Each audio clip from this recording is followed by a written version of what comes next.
Students, देखिए आज का जो हमारा टॉपिक है कम्युनिटी न्यूट्रिशन में,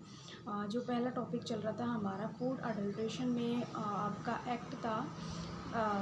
तो उस एक्ट में पीएफए आपका एक एक्ट था, the prevention of food adulteration. ठीक है, जो 1954 में शुरू किया गया था, जिसमें जो फूड में या भोज्य पदार्थ पे किसी भी प्रकार की अगर मिलावट होती है तो उस व्यक्ति के खिलाफ या उस व्यक्ति के अगेंस्ट कार्रवाई की जाती है। ठीक है, तो उसमें अगर किसी भी प्रकार की कोई भी भोज्य पदार्थ है, अगर उसमें किसी प्रकार की मिलावट है, चाहे वो मिलावट हानिकारक हो या एक तरीके से सिर्फ़ और सिर्फ प्रोडक्ट को और ज़्यादा एक तरीके से उसकी प्रोडक्ट की मात्रा में बढ़ोतरी करना हो, या वो ऐसा पदार्थ उसमें मिलाया गया हो जो स्वास्थ्य के लिए हानिकारक है। तो इसी तरह बहुत सारी चीज़ें होती हैं जो व्यक्ति को उसके अगर भोजन में मिला दी जाती है, उससे मिलता-जुलता कोई प्रोडक्ट मिला दिया जाता है अगर भोजन में मुनाफ़े के लिए या जानबूझकर की जाए, तो वो उस व्यक्ति के लिए हानिकारक होती है। और कई बार ऐसा भी होता है कि अगर भोज्य पदार्थ में किसी भी चीज़ को अगर आप ज़रूरत से ज़्यादा मिला देते हैं, एक मतलब एक निश्चित मात्रा से भी ज़्यादा उसको आप इंक्लूड करते हैं उस प्रोडक्ट में, तो वो अगर व्यक्ति ऐसा भोजन ग्रहण करता है तो कभी-कभी ऐसा हो जाता है कि व्यक्ति की मृत्यु तक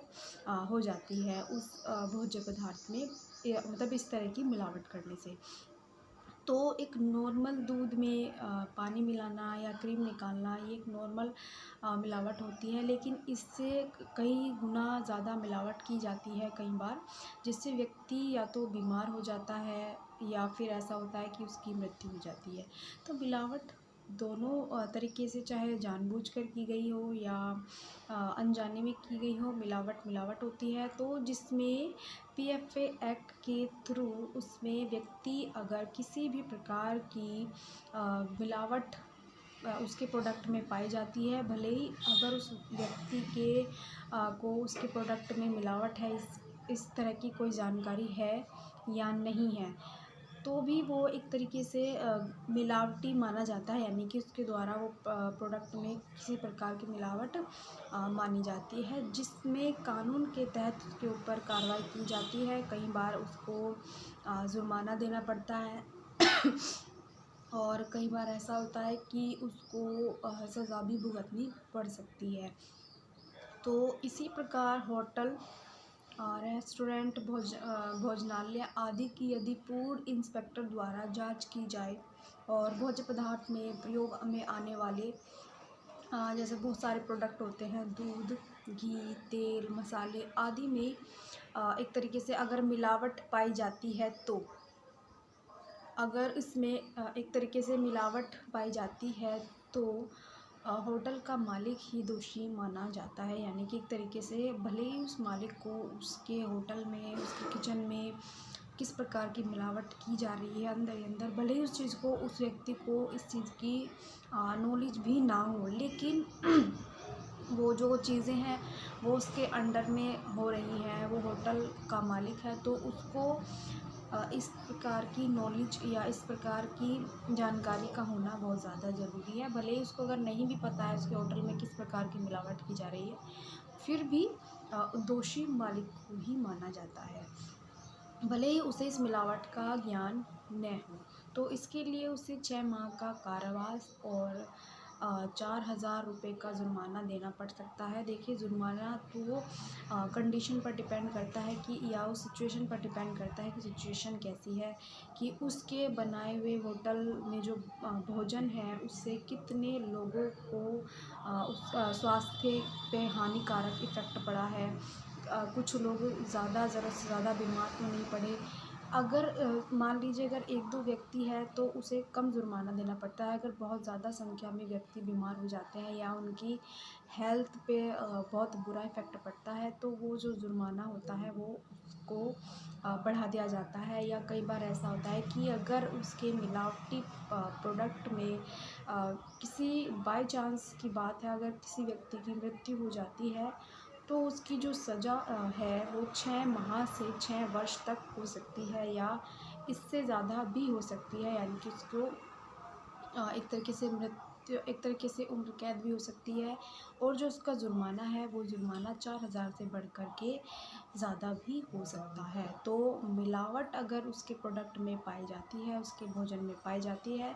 तो उसे जुर्माना देना पड़ेगा। खाद्य सामग्री में मिलावट सिद्ध करने के लिए पब्लिक एनालिस्ट की रिपोर्ट पर यदि अभियुक्त संतुष्ट न हो तो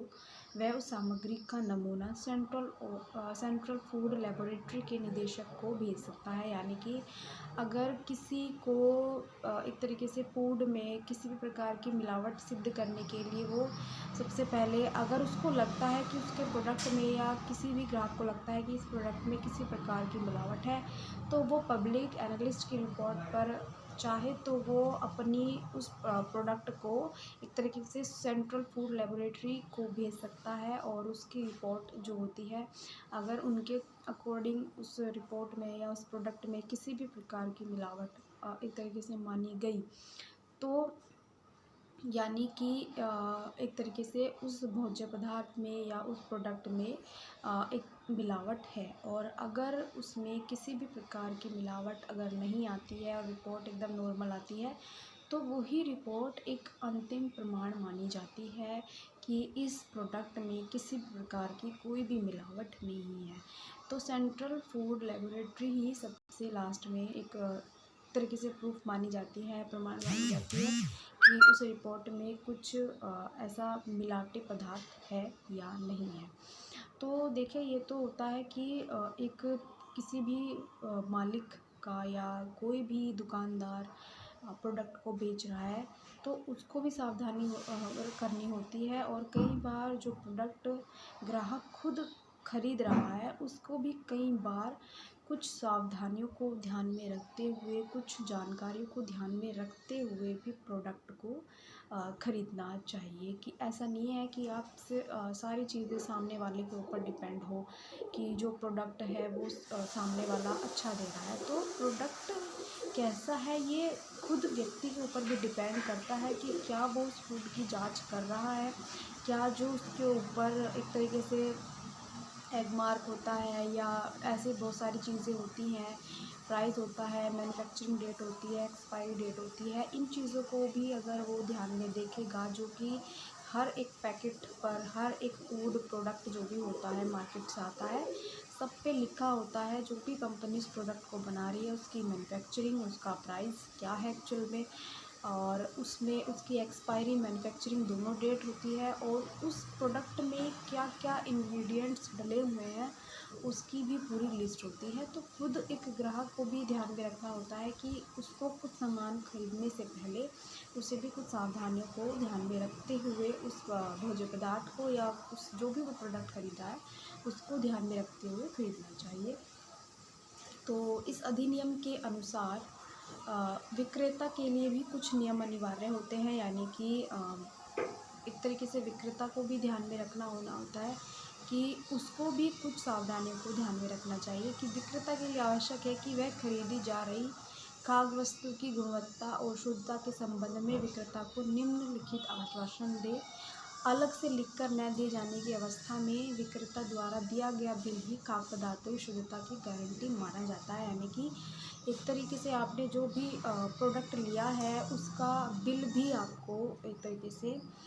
देना होता है, लेना होता है कि एक आपके पास प्रूफ होता है उस प्रोडक्ट को ख़रीदने का, और उसकी एक तरीके से कि एक्चुअल में इसका प्राइस क्या है। ठीक है। और दूसरी चीज़ होती है कि विभिन्न खाद्य पदार्थों के पैकेट्स पर लेबल लगे होनी चाहिए, यानी कि हर पैकेट पे लेबल लगा होना चाहिए कि उसमें जिसमें उसकी फुल डिटेलिंग होती है उस प्रोडक्ट की, और उन पर उचित व स्पष्ट जानकारी का उल्लेख होना चाहिए। यानी कि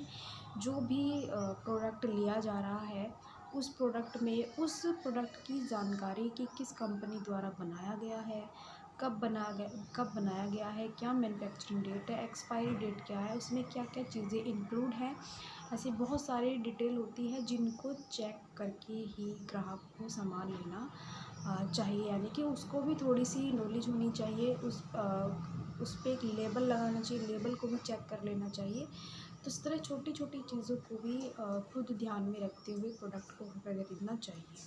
तो स्टूडेंट्स, जो ये टॉपिक है हमारा, ये यहाँ पे कंप्लीट हो चुका है। यानी कि एक तरीके से जो आपका गवर्नमेंट द्वारा जो एक्ट है वो एक तरीके से ये यहाँ पे कंप्लीट हो चुका है पीएफ पे। इसके आगे का जो टॉपिक होगा या बहुत सारे ऐसे लॉ है, ये भी एक तरह का लॉ है, फूड लॉ, जो गवर्नमेंट द्वारा या सरकार द्वारा बनाया गया है। इसके आगे के जो और बाकी के और लॉ है वो मैं आपको नेक्स्ट वीडियो में बताऊँगी।